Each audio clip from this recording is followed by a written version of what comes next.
بسم اللہ الرحمن الرحیم نحمدہ ونصلی علی رسولہ الکریم اما بعد۔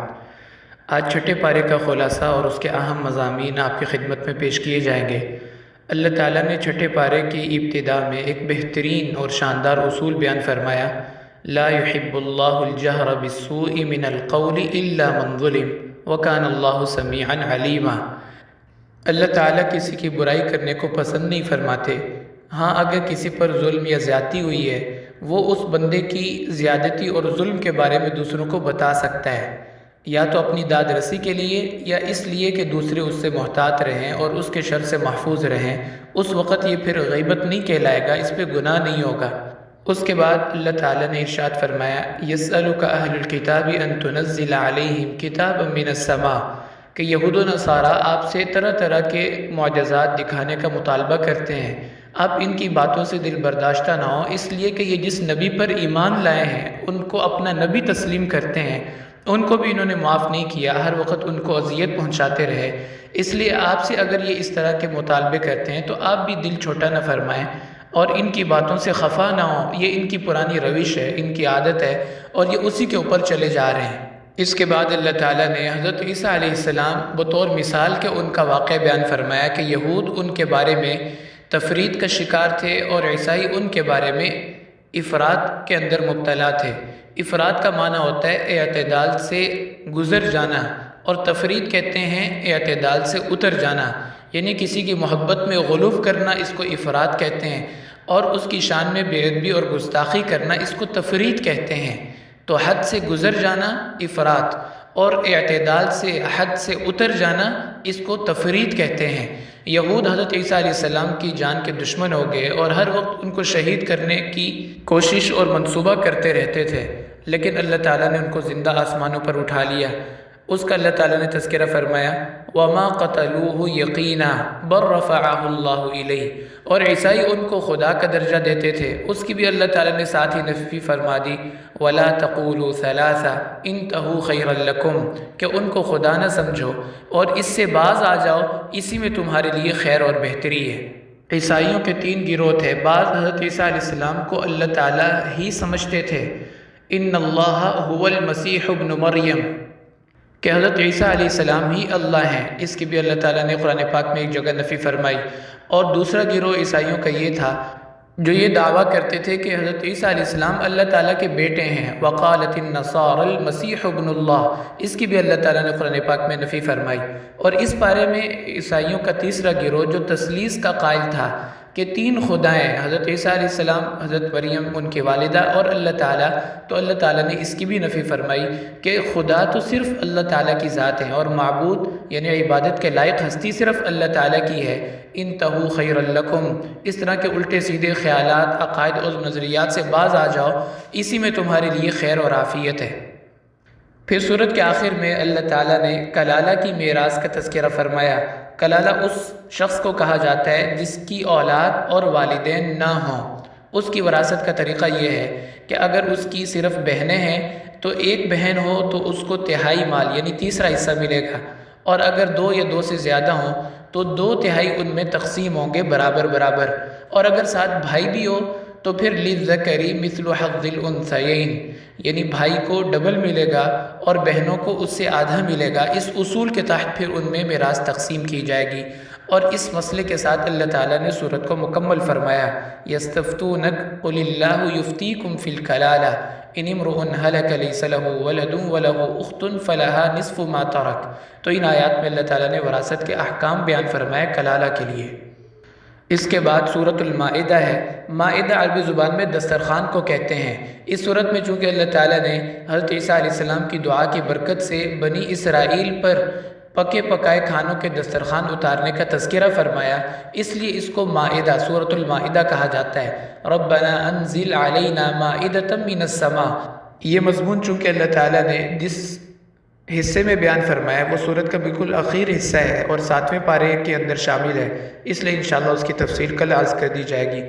اس کے بعد اللہ تعالیٰ نے وعدوں اور عہدوں کو پورا کرنے کا حکم دیا۔ وعدہ کہتے ہیں جو ایک طرف سے کیا جائے، اور عہد کہتے ہیں جو دونوں طرف سے ایگریمنٹ ہو، یعنی دونوں طرف سے اس کو طے کر لیا جائے، اس کو عہد کہا جاتا ہے۔ یا ایھا الذین آمنوا اوفوا بالعقود۔ اس کے بعد اللہ تعالیٰ نے حرام جانوروں کا تذکرہ فرمایا اور 9 جانور یہاں پہ بیان فرمایا۔ حرمت علیکم المیتۃ والدم ولحم الخنزیر وما اہل لغیر اللہ بہ، مردار، بہنے والا خون، خنزیر اور وہ جانور جس کو غیر اللہ کے نام پر ذبح کیا گیا ہو، یہ سب حرام ہے۔ والمنخنقہ، منخنقہ اس جانور کو کہتے ہیں جس کو گلا گھونٹ کے مار دیا گیا ہو۔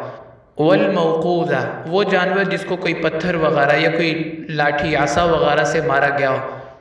والمتردیہ، وہ جانور جو کسی اونچائی سے، پہاڑ سے یا گھر کی چھت سے یا درخت سے گر کے مرا ہو، اس کو متردیہ کہا جاتا ہے۔ والنطیحہ، نطیحہ اس جانور کو کہتے ہیں جس کو دوسرے جانور نے سینگ مارا ہو یا وہ کسی چیز کی ٹکر سے جیسے گاڑی وغیرہ کی ٹکر سے، تصادم سے ہلاک ہوا ہو۔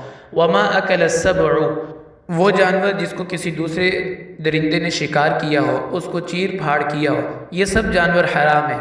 لیکن اس میں آگے فرمایا الا ما زکیتم، اگر ان جانوروں میں زندگی کے آثار باقی ہیں اور کسی نے جا کے ان کو چھری سے ذبح کر لیا تو پھر وہ جانور حلال ہو جائے گا اور اس کو کھا سکتے ہیں۔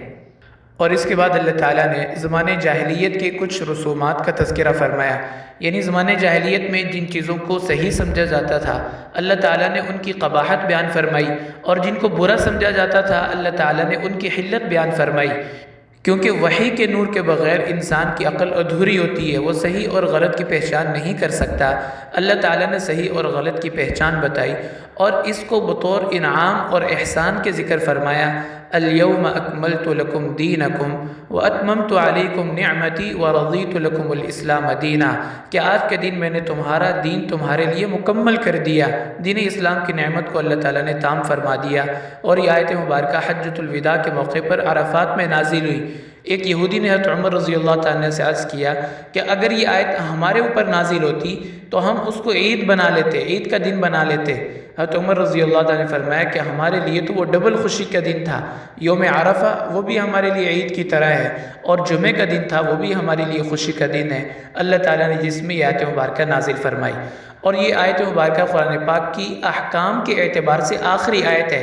اس کا معنی یہ کہ آج کے بعد احکامات نازل نہیں ہوں گے، لیکن اس کے بعد قرآن پاک کی وحی کا سلسلہ چلتا رہا، اور آپ صلی اللہ علیہ وسلم کی وفات سے یہ آیت مبارکہ 80 دن پہلے نازل ہوئی، جبکہ سورۃ البقرہ کی جو آیت ہے وَاتَّقُوا يَوْمًا تُرْجَعُونَ فِيهِ إِلَى اللَّهِ، یہ قرآن پاک کی آخری وحی ہے جو آپ کی وفات سے صرف 9 دن پہلے نازل ہوئی۔ اس لیے حقیقتاً تو وحی آخری وہی ہے، لیکن معروف اور مشہور قول یہ ہے کہ یہ قرآن پاک کی آخری آیت نازل ہونے والی، لیکن یہ اس اعتبار سے آخری آیت اس کو کہا جاتا ہے کہ اس کے بعد پھر احکامات کے نازل ہونے کا سلسلہ بند ہو گیا۔ اس کے بعد اللہ تعالیٰ نے عدل و انصاف کا حکم دیا، یا ایھا الذین آمنوا کونوا قوامین للہ شہداء بالقسط، یعنی کسی کی محبت اور دوستی کی وجہ سے فیصلہ نرم نہ رکھو، اور کسی کی دشمنی کی وجہ سے اس کے اوپر فیصلہ سخت نہ کرو، بلکہ انصاف کا معاملہ اختیار کرو، عدل و انصاف کا دامن تھامے رکھو۔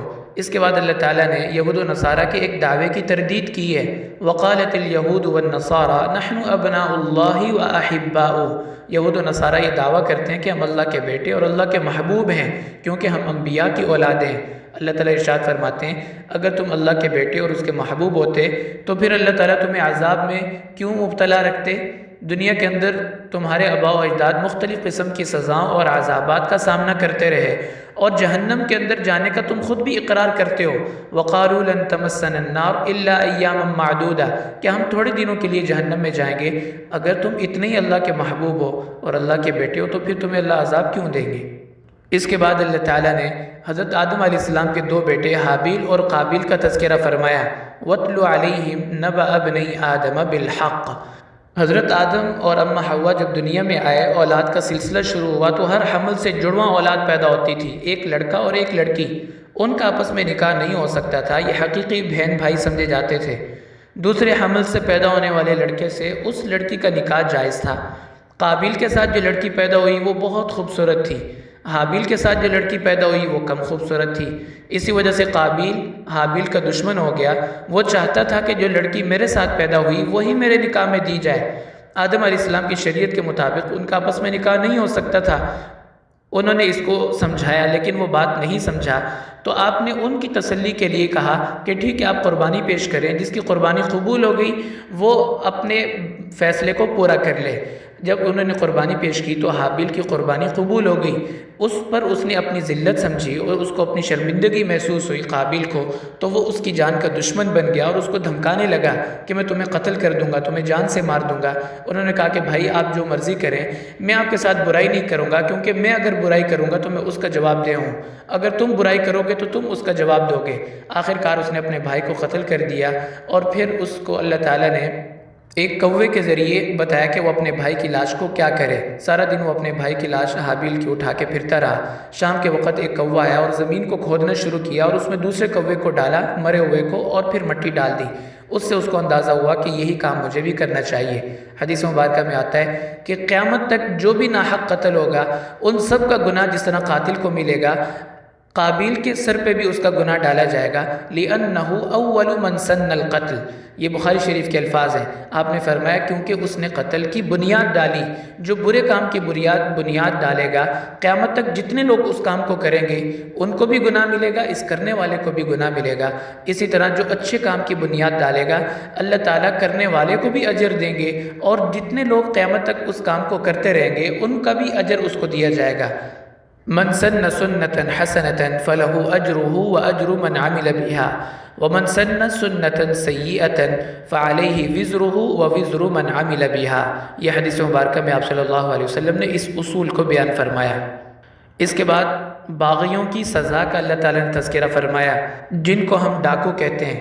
اس کی 4 صورتیں بیان فرمائی کہ ان کو قتل کیا جائے یا سولی پر لٹکایا جائے یا مختلف جانب سے ہاتھ پاؤں کاٹ دیے جائیں یا ان کو جلا وطن کر دیا جائے۔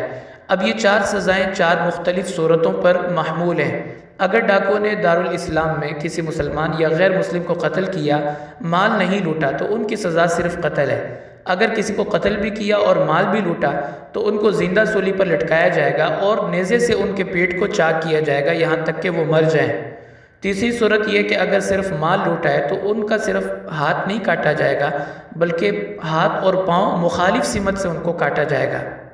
اور اگر قتل بھی نہیں کیا، مال بھی نہیں لوٹا، صرف لوگوں کو ڈرایا دھمکایا ہے، تو ان کو یا تو جیل میں ڈال دیا جائے یا اس ملک سے بدر کر دیا جائے، ملک سے نکال دیا جائے، یہ ان کی سزا ہے۔ اس کے متصل بعد اللہ تعالیٰ نے چور کی سزا کا تذکرہ فرمایا۔ چور وہ ہوتا ہے جو چوری چپکے سے چیز اٹھا لیتا ہے، اس کا تو ہاتھ کاٹا جائے گا۔ اور ڈاکو جو لوگوں کو سر عام لوٹتا ہے، لوگوں پہ دہشت طاری کر دیتے ہیں، ماحول کے اندر ایک خوف کی فضا پیدا کر دیتے ہیں، ان کی سزا اللہ نے سخت رکھی ہے۔ اللہ تعالیٰ کا ارشاد ہے وَالسَّارِقُ وَالسَّارِقَةُ فَاقْطَعُوا أَيْدِيَهُمَا، چوری کرنے والا مرد ہو یا عورت، اس کا ہاتھ کاٹ دیا جائے۔ عجیب بات یہ ہے کہ قرآن پاک کے عام احکام اللہ تعالیٰ نے صرف مردوں کو مخاطب کیا، لیکن عورتیں بھی اس میں شامل ہوتی ہیں۔ لیکن یہاں اللہ تعالیٰ نے مرد اور عورت کا الگ الگ تذکرہ فرمایا، کیونکہ یہ حدود کا معاملہ تھا اور حدود شبہات سے ختم ہو جاتی ہیں، اس لیے کوئی یہ شبہ پیدا نہ کر دے کہ عورت کا تو تذکرہ نہیں ہے، عورت کا تو ہاتھ نہیں کاٹا جا سکتا، اس لیے اللہ تعالیٰ نے مرد کا بھی تذکرہ فرمایا اور عورت کا بھی تذکرہ فرمایا، اور اس میں مرد کو پہلے مخاطب کیا اور عورت کو بعد میں۔ اس کی وجہ یہ ہے کہ مرد کو اللہ تعالیٰ نے کمانے کی صلاحیت اور طاقت دی ہے، وہ کما سکتا ہے، عورت چونکہ کما نہیں سکتی اس لیے اس کا چوری کرنا اگرچہ کبیرہ گناہ ہے لیکن اس کی قباحت کم ہے۔ مرد کا چوری کرنا اس کی قباحت اور برائی اللہ کی نظر میں زیادہ ہے، اس لیے وَالسَّارِقُ مرد کا تذکرہ پہلے کیا اور عورت کے چوری کرنے کا تذکرہ بعد میں فرمایا۔ لیکن جہاں زنا کا مسئلہ تھا 18ویں پارے میں سورۃ النور کے اندر اللہ تعالیٰ نے الزانیۃ والزانی، وہاں عورت کا تذکرہ پہلے کیا، مرد کا بعد میں کیا، کیونکہ زنا کرنا مرد کے لیے بھی برائی ہے، عورت کے لیے بھی اس میں برائی ہے، لیکن عورت کی برائی اللہ کی نظر میں زیادہ ہے، اس لیے کہ اللہ تعالیٰ نے اس کو مختلف حفاظت کے حصار میں رکھا ہے۔ وہ گھر کے اندر ہوتی ہے، پردے میں ہوتی ہے، تو مختلف حصار توڑ کر جب وہ برائی کرتی ہے تو اللہ کی نظر میں وہ زیادہ قباحت اور شناعت ہے بنسبت مرد کے، کہ وہ تو باہر ہی ہوتا ہے، اس کا باہر آنا جانا آسان ہے، لیکن عورت کا مشکل ہوتا ہے، اس لیے اس کا باہر نکل کے کسی برائی کے اندر مبتلا ہونا اللہ تعالیٰ کو زیادہ مبغوض ہے۔ وہاں اس کا تذکرہ یعنی عورت کا تذکرہ اللہ تعالیٰ نے پہلے فرمایا۔ اس کے بعد اللہ تعالیٰ نے اسی مضمون کو جو سورت کے شروع میں بیان فرمایا تھا اس کا دوبارہ اعادہ فرمایا کہ یہود و نصارہ کی باتوں کی وجہ سے آپ غمگین نہ ہوں، دل برداشتہ نہ ہوں۔ یا ایھا الرسول لا یحزنک الذین یسارعون فی الکفر، یہ آپ کا کچھ نہیں بگاڑ سکتے، یہ جتنی بھی منصوبہ بندی کر لیں، جتنا بھی آپ کے خلاف سازشیں بنا لیں، لیکن اللہ تعالیٰ آپ کے ساتھ ہیں، وہ آپ کی حفاظت فرمائیں گے۔ اور اہل ایمان سے بھی فرمایا کہ اگر تم میں سے کوئی مرتد ہو جائے اور آپ کا ساتھ چھوڑ دے تو آپ تنہا نہیں ہو جائیں گے، کیونکہ آپ کے محافظ اللہ تعالیٰ ہیں اور فرشتے آپ کے حفاظت کرنے والے ہیں، اور اللہ تعالیٰ خود آپ کے حفاظت فرمائیں گے۔ اور اسی ضمن میں اللہ تعالیٰ نے یہود و نصارہ سے دلی دوستی، محبت اور ان کے ساتھ مودت کو منع فرمایا۔ یا ایھا الذین آمنوا لا تتخذوا اليہود والنصارى اولیاء، کہ یہود و نصارہ کا دوست نہ بناؤ، یہ تمہارے کبھی خیر خواہ نہیں ہو سکتے، یہ ایک دوسرے کے ساتھ تو خیر خواہی کر سکتے ہیں لیکن تمہارے خیر خواہ نہیں ہو سکتے، اور اس وقت تک یہ تم سے راضی نہیں ہوں گے جب تک کہ تمہیں بھی یہودی یا عیسائی نہ بنا دیں، یعنی یہ تمہارے مسلمان ہوتے ہوئے تم سے راضی ہو جائیں، تم پہ خوش ہو جائیں، ایسا کبھی ممکن ہی نہیں ہے۔ اس کے بعد آپ صلی اللہ علیہ وسلم کو فریضہ دعوت کی ادائیگی اور اس کی تبلیغ کا حکم دیا۔ یا ایھا الرسول بلغ ما انزل الیک من ربک، کہ آپ کو جس مقصد کے لیے اللہ نے بھیجا آپ اپنے اس مقصد میں لگے رہیے، آپ اللہ کا پیغام لوگوں تک پہنچاتے رہیے۔ لوگ آپ کے ساتھ دشمنی کرتے ہیں، آپ کے خلاف سازشیں کرتے ہیں، منصوبے بناتے ہیں، آپ نے اس کی پرواہ نہیں کرنی، اس کی فکر نہیں کرنی، اللہ تعالیٰ خود ان سے نمٹ لیں گے۔ اور آخر میں فرمایا کہ آپ کے 3 دشمن ہیں، یہود و نصارہ اور مشرکین۔ ان میں مشرکین اور یہود یہ آپ کے سخت مخالف ہیں اور آپ کے سخت دشمن ہیں، لیکن نصارہ یعنی جن کو ہم عیسائی کہتے ہیں وہ بھی آپ کے دشمن ہیں، لیکن مشرکین اور یہود کے بارے میں ان کے اندر کچھ نرمی ہے آپ کے معاملے میں۔ ذالک بأن منہم قسیسین و رہبانا، کیونکہ ان کے اندر بڑے بڑے علماء اور عبادت گزار گزرے ہیں، کچھ نہ کچھ خدا خوفی ان کے اندر باقی ہے، اور یہ لوگ جلد آپ کی دعوت کو قبول کرنے والے ہوں گے۔ اور اسی طرح ہی ہوا 7ویں پارے کے شروع میں اللہ تعالیٰ نے تذکرہ فرمایا کہ جب حبشہ کے بادشاہ نجاشی کے دربار میں آپ صلی اللہ علیہ وسلم کا تذکرہ کیا گیا اور قرآن پاک کی آیات پڑھ کے سنائی گئی تو ان کی آنکھوں میں سے آنسو جاری ہو گئے، اور انہوں نے اس بات کو قبول کیا کہ واقعتاً یہ دین برحق ہے اور اللہ تعالیٰ کی کتاب ہے۔ تو حضرت جعفر طیار رضی اللہ تعالیٰ عنہ کی زبان سے سن کر اس عیسائی بادشاہ نے اسلام قبول کر لیا، جبکہ یہود اور مشرکین آپ صلی اللہ علیہ وسلم کی زبان نبوت سے سن کر بھی ایمان نہیں لاتے تھے۔ اس لیے اللہ تعالیٰ نے فرمایا کہ عیسائی آپ کے بارے میں نرم پہلو رکھتے ہیں آپ کے دشمن، آپ کے مخالف، جب تک آپ پر ایمان نہ لے آئیں ان سے بھی آپ نے محتاط رہنا ہے، لیکن مشرکین اور یہود یہ آپ کے بڑے مخالف ہیں، ان سے تو آپ نے بہت زیادہ محتاط رہنا ہے۔ ان آیات کے ساتھ پھر اللہ تعالیٰ نے اس پارے کو مکمل فرما دیا۔ اللہ تعالیٰ امت مسلمہ کی حفاظت فرمائے، یہود و نصارہ کے شرور سے اللہ تعالیٰ امت کے تمام مسلمانوں کو ان کے اسباب اور وسائل کو اللہ تعالیٰ محفوظ رکھیں اور امت میں اتفاق اور اتحاد کی فضا پیدا فرما دیں۔ وآخر دعوانا ان الحمد للہ رب العالمین۔